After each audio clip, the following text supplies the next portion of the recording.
Исәнмесез, эфирда Татарстанның көньяк көнчыгыш хәбәрләре, студияда Резида Шамсуллина. Бүгенге программада Бала төп пассажир мындай акцияны Дәүләт автоинспекциясы хезмәткәрләре юл хәрәкәте миллеге учреждениесе белән берлектә үткәрделәр. Машина йөртүчеләргә балаларны йөртү кагыйдәләре турында искә төшерделәр. Киртәләр полосасын уздылар, коралдан аттылар, яраланганнарга ярдәм күрсәттеләр. Автодромда хәрби гамәли спорт төрләре буенча ярышлар узды. Ютәл, төшкерү, күз яшьләре һәм тимгелләр – булар барысы да аллергия белән интегүчеләр өчен таныш билгеләр. Аннан котылу чаралары бармы һәм хәлеңне ничек җиңеләйтергә? Быел Әлмәт балаларны яклау көнен гадәти булмаган форматта билгеләп үтте. Шәһәрнең гадәттән тыш хезмәтләре балаларга махсус техника эшен күрсәтү өчен шәһәр паркына чыкты. Махсус техника турында яшь әлмәтләргә гадәттән тыш хәлләр министрлыгы хезмәткәрләре сөйләде. Мондый гадәти булмаган күргәзмәне шәһәр паркында балалар өчен махсус оештырганнар. Вам представляется перед вами аварийный спасатель. Игътибарыгызга авария-коткару автомобиле тәкъдим ителә. Ул куркынычсызлыкны тәэмин итү өчен барлык чаралар белән җиһазландырылган. Коткаручы машинасында һәр вакыт суда коткару чаралары, юл транспорт һәлакәтендә зыян күрүчеләрне азат итү өчен кораллар, химик саклау һәм беренче ярдәм өчен дарулар бар. Ә менә янгыннан коткаручылар экипажында янгын сөндерүчеләр 15 секунд эчендә кияргә тиешле махсус саклагыч костюмнар бар. Я попробовала одеть экипировку пожарной части. Мин янгын сөндерүчеләрнең экипировкасын кияргә тырышып карадым. Миңа бик ошый, ләкин ул бик зур. Бу кешеләрне коткару, янгынга өлгерү өчен санаулы секундлар эчендә киенү. Менә миңа 15-20 секунд эчендә киенәләр диделәр. Ә костюм бик җылы һәм аны киюе авыр. Мин киендем, ләкин мөгаен 2 минут эчендә. Драм-театр ортындагы майданчыкта зур бәйрәм оештырылды. Концерт программасыннан тыш балалар өчен иҗади мастер-класслар да үткәрелде. Тик утырырга теләмәүчеләр өчен беренчеләр хәрәкәтенең Әлмәт бүлеге мавыктыргыч квест узарга тәкъдим итте. Балаларны яклау көненә багышланган бәйрәм әлмәтләргә шулай ук фонтанның эшләве белән истә калды. Өссе көн өчен бу бик вакытлы иде. Бала төп пассажир мындай акцияны Дәүләт автоинспекциясы хезмәткәрләре юл хәрәкәте миллеге учреждениесе белән берлектә үткәрделәр.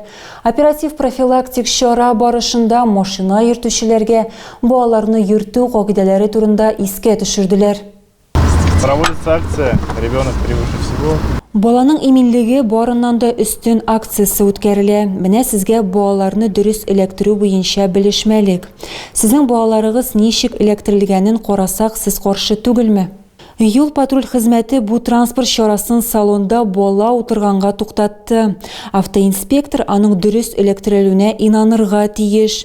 Киләсе автомобильдә дә барысы да кагыйдә буенча. Балалар махсус җайланмаларда утыралар, димәк, алар куркынычсызлыкта. Конечно, это же его безопасность. А как вот дети вас слушаются? Бывает такое, что нет, не хотим, не будем пристегиваться? Нет, такого не бывает. Ребенок знает, что ему нужно пристегиваться. Бала төп пассажир оператив профилактик чарасын Дәүләт автоинспекциясы хезмәткәрләре юл хәрәкәте миллеге учреждениесе белән берлектә беренче тапкыр гына үткәрми. Төп бурыч машина йөртүчеләргә балалар өчен махсус җайланмалар куллануның мөһимлеген искә төшерү. Әлеге профилактик рейдта белгечләр 50-дән артык автомобиль йөртүчеләр һәм пассажирлар белән оралашты.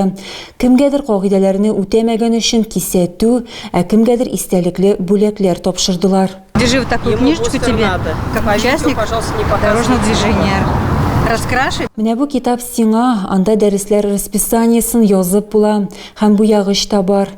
Мәктәптән өйгә кадәр үзеңнең куркынычсыз маршрутыңны ясарсың. Җәйге яллар балалар өчен шатлыклы, ә машина йөртүчеләр өчен иң җаваплы чор. Автоинспекторлар искәртә, кагыйдәләр нигезендә 7 яшькә кадәр балалар конструкциясында куркынычсызлык каешлары системасы каралган автомобильдә бары тик махсус тотып тору җайланмасында булырга тиешләр. Перевозка детей в возрасте младше 7 лет. Госавтоинспекция настоятельно. Дәүләт автоинспекциясы 7 яшьтән кечерәк булган балаларны һәм 7 яшькә җиткәч тә махсус тотып тору җайланмасында йөртүне киңәш итә. Исегездә тотыгыз, балалар юл хәрәкәтендә иң якланмаган катнашучылар. Киртәләр полосасын уздылар, коралдан аттылар, яраланганнарга ярдәм күрсәттеләр. Бу күнекмәләр егетләргә хезмәт иткәндә кирәк булачак дип саный ДАСАФ начальнигы. Автодромда хәрби гамәли спорт төрләре буенча ярышлар узды. Үз көчләрен сынарга 30 кеше килде.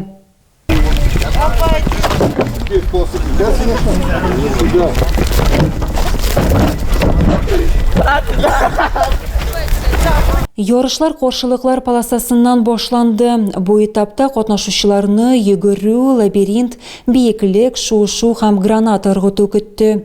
Төп бурыч барысында тиз үтәү. Спортның хәрби гамәли төрләре буенча ярышларны ДАСАФ автомәктәбе үткәрә.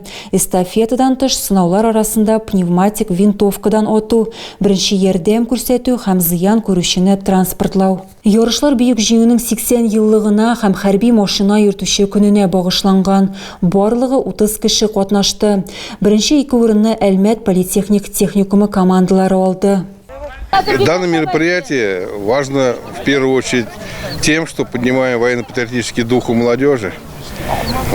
Әлеге чара беренче чиратта яшьләрдә хәрби патриотик рухны күтәреп, аларда спортның хәрби техник төрләрен үзләштерүгә, физик камиллеккә омтылыш уяту белән мөһим, чөнки күпләр хәтта автоматны кайсы яктан тотарга икәнен дә белми. Медицинаны белмиләр, киртәләр полосасын үтү дә бик катлаулы һәм армиядә хезмәт итүгә әзерләнергә кирәк. Ютәл, төшкерү, күз яшьләре һәм тимгелләр – булар барысы да аллергия белән интегүчләр өчен таныш билгеләр. Елның җылы вакыты җитү белән кешеләр күбрәк полиноз, сезонлы аллергия белән очраша. Безнең төшерү төркеме белгеч белән аралашты һәм хәтта катлаулы очракларда да ничек ярдәм итәргә икәнен ачыклады. Яз җитү белән Әлмәттә яшәүчеләрнең кайберләренә урамда йөрү яки эшкә бару җиңел бирелми.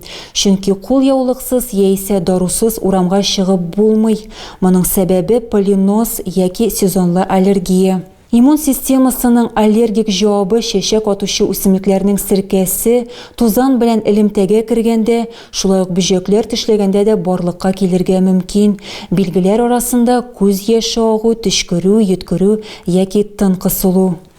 Как правило, аллергики уже сами знают свою... Кагыйдә буларак аллергиклар үзләренең сезонлы афәте турында беләләр. Шуңа күрә монда мөмкин булганча аллерген белән очрашуны булдырмаска кирәк. Саклагыч битлек киеп йөрергә, һаваны еш дымландырып тору зур әһәмияткә ия. Моның белән без бурыннан ялкынсынуын булдырмый кала алабыз. Кайбер очракларда ашыгыч рәвештә медицина хезмәтләренә ярдәм сорап мөрәҗәгать итәргә туры килә. Как наиболее тяжелое проявление аллергии – это ангионевротический отек. Характеризуется аллергияның иң авыр чагылышы ангионевротик шешенү.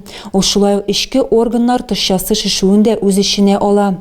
Әгәр дә без бите, иреннәре, муены шешенгән пациентны күрәбез икән, аны тынычландырырга кирәк, уңайлы итеп утыртырга, һава керү мөмкинлеген тәэмин итәргә, комаучаулый торган киемнәрен салдырырга, антигистамин препаратлар бирергә, шешенгән урынга салкын куеп торырга һәм ашыгыч ярдәм чакыртырга. Сезонлы аллергия елның бөтен җылы вакытында да дәвам итә. Ай сайын яңа үсемлекләр чәчәк ата. Моннан тыш серкәне тирәк мамыгы урыннан урынга яхшы күчереп йөртә. Шуңа күрә әлмәтләргә табибларның киңәшләрен үтәү зарур. Әлмәт урамнарының берсендә юл хәрәкәтендә үзгәрешләр бар. Ленин һәм Җәлил урамнары чатында сул якка борылу өчен светофорның өстәмә секциясе һәм полосалар буенча хәрәкәт билгесе урнаштырылган. Моның сәбәбе куркынычсызлыкны арттыру. 2024 ел нәтиҗәләре буенча биредә юл транспорт хәрәкәтләренең күп булуы күзәтелә. Машина йөртүчеләргә үзгәрешләрне исәпкә алырга һәм уяу булырга кирәк. Өстәмә белем бирү учреждениялары укучылары өчендә соңгы кыңгырау яңгырады. Бу креатив индустриялар мәктәбендә тәрбияләнүчеләргә дә кагылды. Чыгарылыш кичәсенә 120 кеше килде. 2 ел эчендә яшүсмерләр педагоглар белән бергә 200-гә якын проектны гамәлгә ашырганнар. Электрон музыка язу, анимация, фото һәм видео төшерү нигезләрен үзләштерү һәм киләчәктә мәктәп эскәмиясеннән үк акча эшли башлау. Бу Россия Мәдәният министрлыгының федераль проектының максатлары иде. Ул 2023 елда уку елы башына тормышка ашты. Аны гамәлгә ашыруга 125 миллион сум акча бүлеп бирелгән. Әлмәттә инженерлык лицее базасында креатив индустриялар мәктәбе ачылды. Хәзер учреждениедә өстәмә мода юнәлеше эшли. Аңа муниципалитет 8 миллион сумнан артык акча бүлеп биргән. Йөрәкләрне музыка белән дөрләттеләр. Альмет Music Fest Әлмәткә 3нче тапкыр кайтты. Быел фестиваль шәһәр пляжын җирле һәм чакырылган төркемнәр музыкасы белән тутырды. Һәм шәһәр халкына кояш баеганчы иҗади атмосфера бүләк итте.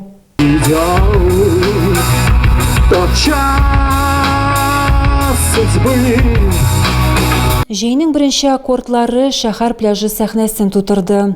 Фестиваль санаулы минутлар эчендә шәһәр халкын һәм кунакларын су буена җыйды. Музыкаль кичәнең йөрәге үзәк сәхнә.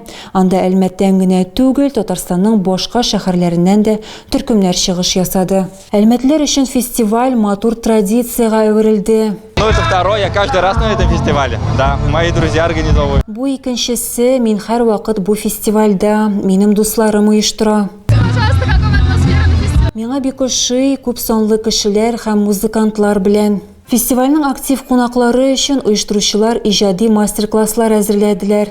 Интерактив спорт майданчыклары һәм келәм чигүдән алып винил пластинкалардагы каллиграфияга кадәр. Игътибарны шулай ук автотауышлы машиналар күргәзмәсе дә җәлеп итте. Сабвуферлар һәм бик күп динамиклар белән җиһазландырылган автомобильләр 1 километрдагы асфальтны селкетергә мәҗбүр иттеләр.